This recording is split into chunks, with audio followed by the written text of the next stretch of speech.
Hello everyone, শুভ দুপুর সবাইকে। সবার জন্য রইল অনেক অনেক শুভকামনা।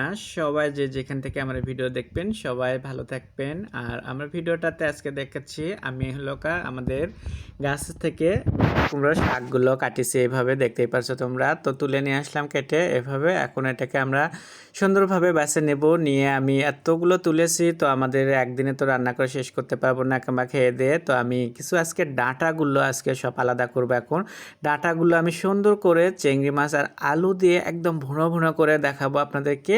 আর পাতাগুলো আমি আলাদা করতেছি।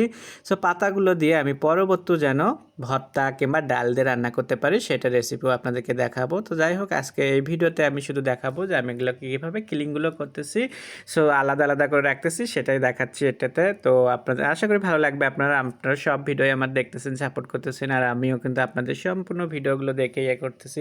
তো আপনারা যারা এরকম গার্ডেনের ভিডিওগুলো ছাড়েন, সেগুলো ভিডিওগুলো আমার খুবই ভালো লাগে। সেটা তো আমি আগেও বলেছি যে আপনাদের কাছ থেকে কিন্তু দেখে শেখা আমার। তো বিশেষ করে আপনাদেরকে অনেক অনেক ধন্যবাদ যে আপনারা এত সুন্দর সুন্দর কাজগুলো করে আপনার ভিডিওগুলো ফেসবুকে ইউটিউবে ছাড়তেছেন, সেগুলো দেখে আজকে আমরা শিখতে পারতেছি, কিংবা আমার পরে যে নতুন যারা আছে তারা শিখতে পারতেছে। তো এই জন্য করে, তো যাই হোক, পাতাগুলো আর ডালগুলোকে আমি আলাদা করলাম। তো ডালগুলোকে এখন সুন্দর করে এটাকে বাছতে হবে। তো বাছার জন্য করে এটা কিন্তু তেমন কিচ্ছু না, কথা বলতে বলতেই কিন্তু বাছা হয়ে যাবে। আর দেখেন আমি কি সুন্দরভাবে যে আঁশগুলো তুলে ফেলে নিচ্ছি, এই আঁশগুলো তুলে আলাদা করতে হবে। তো আমি আজকে এটাকে খুবই মজা করে রান্না করব, দেখবেন খুব সুন্দর একটা কালার রেখে।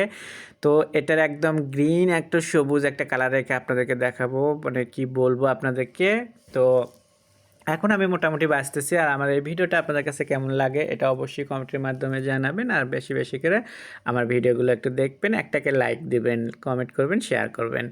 আমার ইউটিউব চ্যানেলে, ফেসবুকে সাবস্ক্রাইব করবেন, ফেসবুকে ফলো দিয়ে রাখবেন। তো যাই হোক, আমার এটাকে দেখতেই পারছো তোমরা। ডাটাগুলো সুন্দরভাবে কিন্তু আমি বেছে নিচ্ছি, পাতাগুলো আলাদা করলাম, পাতাগুলো আমি পরবর্তীতে করবো। তো এখন ডাটাগুলো আমি কাটবো।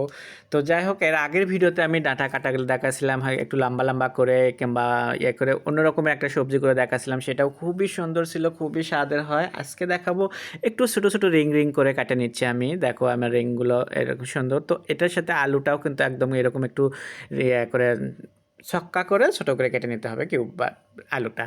আর ছোট একদম গুঁড়ো চিংড়ি মাছ আমার আছে বাসায়, তো গুঁড়ো চিংড়ি মাছ দিয়ে আমি এটাকে রান্না করে দেখাবো।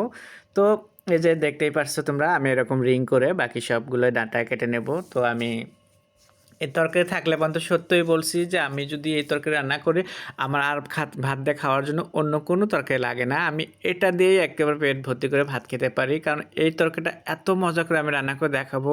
আর আপনারাও একবার রান্না করে দেখবেন এই তরকারিটা এভাবে। আমি নেক্সট ভিডিওতে কিন্তু এটা রান্নার রেসিপিও আপনাদেরকে দেবো। এখন তো আমি এগুলো ক্লিন করে একদম সব ধোয়া পাগলা করে আমি রেডি করে নিচ্ছি।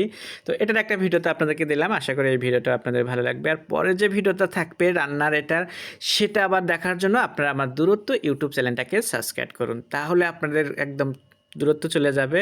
তো মোটামুটি আমার এগুলো কিন্তু কাটাকুটা হয়ে গেল, দেখতেই পারছো। তো রিং রিং করে কাটে নিচ্ছি কত সুন্দর করে। সবাই ভালো থাকবেন, আল্লাহ হাফেজ।